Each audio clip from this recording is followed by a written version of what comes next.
السلام عليكم حبيباتي، مرحبا بكم معي مجددا في قناتي مرجانة للطبخ. اليوم جبت لكم وصفة أكثر من رائعة اللي هي مقلوبة بالرز والدجاج والخضر، تستحق فعلا التجربة. يلا نروحوا مع بعض نشوفوا المقادير وكيفية العمل. هنا الكمية اللي عندي توكل لي حتى 4 أشخاص، وانتم ضعفوا المقادير على حساب عائلة تاعكم. نبدأ أولا بمقادير للمرق.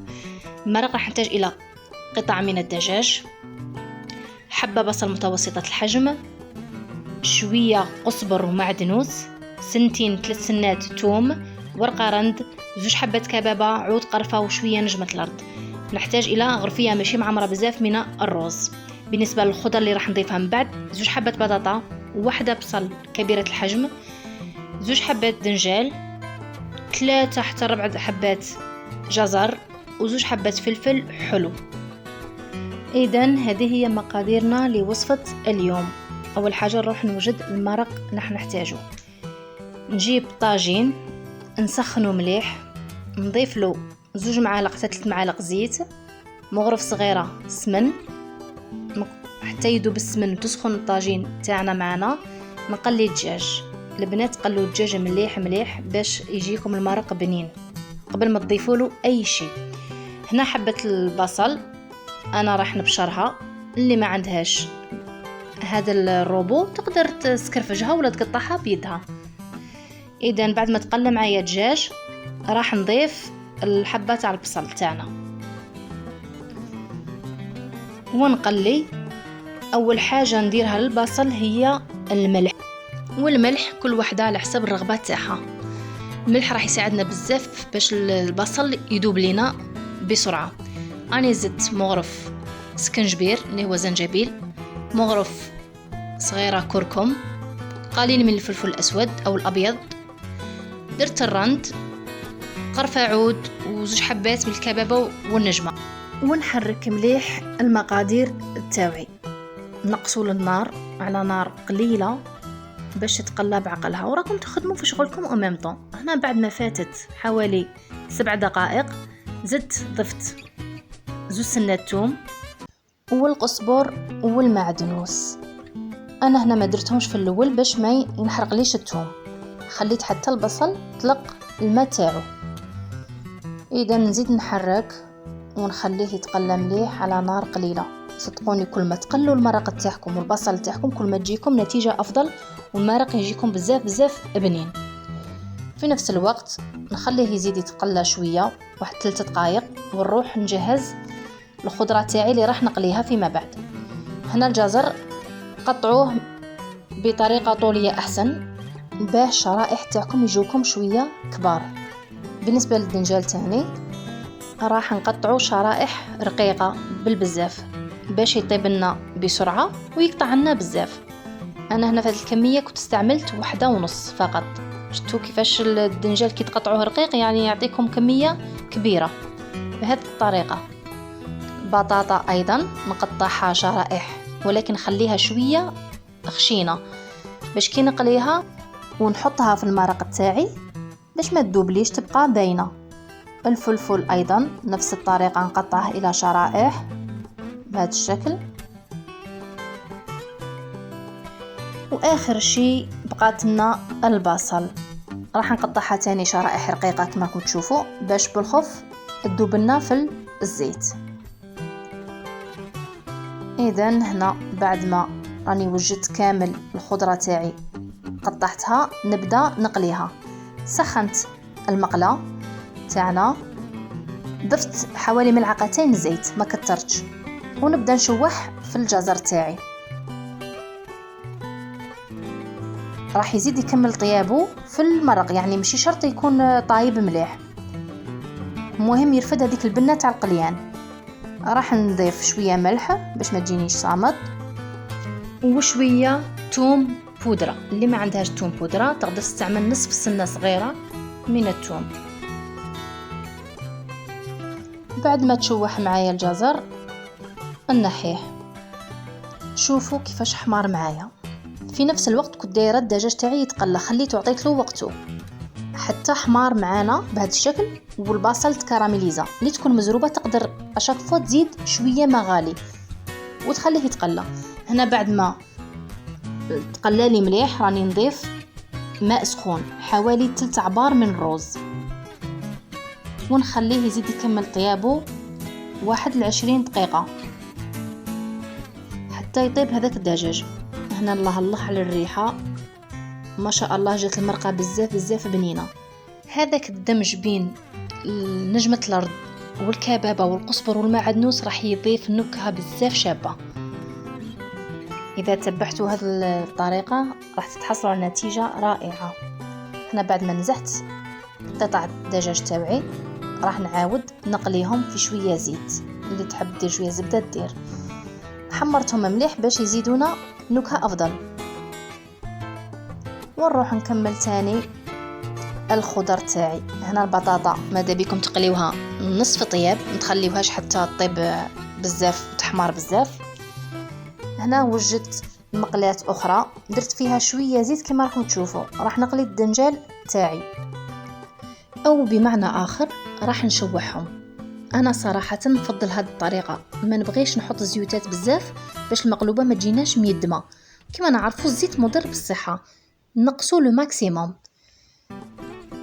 نكمل نقلي الشرائح تاوعي، نقلبهم من حين لاخر حتى يدخلهم شويه طياب ويطراو معايا، لانهم راح يكملوا الطياب تاعهم في المرق. انا هنا كفاتني حبه ونص من الدنجال، لان الطاجين تاعي ضيق. كي تكون كميه كبيره والعائله تكون كبيره تقدروا توصلوا حتى ل3 حبات بدنجال، يعني عينكم ميزانكم. بالنسبه للبصل راني وضعت شويه زيت يسخن في مقلاة صغيره ولا كسرونه كما تشوفوا، ونحطه هو تاني يتقلى ونقلبه من حين لاخر حتى يتكراميليزا معايا. ما ننساش نضيف الملح، راح يساعدني باش يذوب بسرعه. والثوم بودرة ايضا، يعني راح يمد نكهه رائعه للبصل كراميليزي. نكمل نشوح البصل دايما على نار قليله. نروح نكمل الفلفل تاعي تاني نقليه. كما راكم تشوفوا درت كميه قليله من الزيت حوالي 1.5 ملعقة. وهنا بعد ما وجد معايا البصل والفلفل نحيهم ونروحوا للمرحله الاخيره. نروحوا نوجدوا كامل المقادير قدامنا ونجيبوا الطاجين اللي راح نديروا فيه مقلوبه. ماذا بيكم يا البنات يكون الطاجين تاعكم سميك، يعني رايح للعلو، ويكونوا اليدان تاوعو تحت الحافه الفوقانيه تاع الطاجين باش كي تقلبوها ما تغبنكمش. اذا نبداو بالدجاج، نحطوا الدجاج تاعنا نفرشوه كامل ونسيو نبلاطيوه باش يجينا على مستوى واحد، ما يبقالناش الفيد. نزيد نستف شرائح الباذنجان. من الأحسن تكون الجهة الرقيقة في الوسط والعريضة من الفوق بهذا الشكل، يعني نسيو نغطوا كامل الطاجين تاعنا. وبعدين نحطوا شرائح البطاطا على هذا الشكل. صدقوني تجي بزاف بنينه هاد المقلوبه، يعني هذاك الخليط والدمج بين الخضر راح يمد نكهه رائعه للرز تاعنا. ومن بعد نحط البصل والفلفل. تقدروا كمرحله واحده تقليوا البصل مع الفلفل، يعني ماشي مشكل، تقريبا ياخذوا نفس الوقت للطهو. ومن بعد نستف الجزر تاعي على هذا النحو. في نفس الوقت كنت وضعت الرز تاعي في الماء لمدة 10 دقائق، نشلو ونحطوه في الطاجين كمرحلة أخيرة، ونسقيه بالمرق تاعي اللي كنت وجدته. هنا راني ضفت حوالي 3 عبار، يعني مامبا 3 عبار، 2 عبار راح يطيب فيهم الرز، والكمية الأخرى تكمل الخضرة تاعنا الطياب فيها. مهم جدا ما يكونش المرق يعوم فوق الرز تاعنا. ونقوم بالغلق بواسطة شرائح الباذنجان باه كي نقلبوا الطاجين تاعنا يبقى الدنجال حاكم الرز. واذا كان المرق تقريبا فوق الروز كما في الحالة تاعي راح نقص شوية، في حالة ما طابش راح نضيفه، ونروح نحط الطاجين تاعي فوق النار تقريبا كي يغلي، نقص له كامل ونخليه لمدة 20 دقيقة. تقدروا كملاحظة تضيفوا ورق الألمنيوم بين الغلاق وبين الطاجين باش تضمنوا ان الروز تاعكم يطيب. هنا بعد ما مرت 20 دقيقة راح نطفيه ونخليه لمدة 5 دقائق حتى يتشرب مليح المرق الى بقالنا. هنا سيبون بعد ما فاتت 5 دقائق نجيب ان بلا، ماذا بيكم طبسي يكون بلا، انا هذا اللي تواجد معايا. نروح نحطه فوق الطاجين ونقلب الطاجين تاعي بهذا الشكل، ونخليه حوالي دقيقتين باش تحكم الشكل تاعها. شوفوا كيفاش الطاجين تاعي راهو ناشف وراها حكمت روحها بيان. هنا كإضافة أنا كنت قليت شوية لوز في شوية زيت وزبدة وملحته وحطيته فوقه كتزيين، هذا الشيء اختياري طبعا. وها هي المقلوبة تاعنا جاهزة للتقديم، تقطعيها بكل سهولة. خضرة طايبة مليح، الروز تاعنا مفروز ماشي معجن، وتجي بنينة بزاف. كي راح تجربوا هذه الوصفة راح تستغنوا على أي وصفة أخرى تاع الرز، لأن هذه هي اللي راح تجيكم بزاف بنينة. إذن حبيباتي أحبابي، هذه هي وصفتنا لنهار اليوم. إذا عجبتكم بارطاجيوها مع أحبابكم وصحابكم، واللي مازال مشتركش معي في قناتي يا ريت فضلا وليس أمرا تشتركوا في قناتي ودعموني باللايكات، وما تنسوش تفعلوا الجرس ليصلكم كل جديد.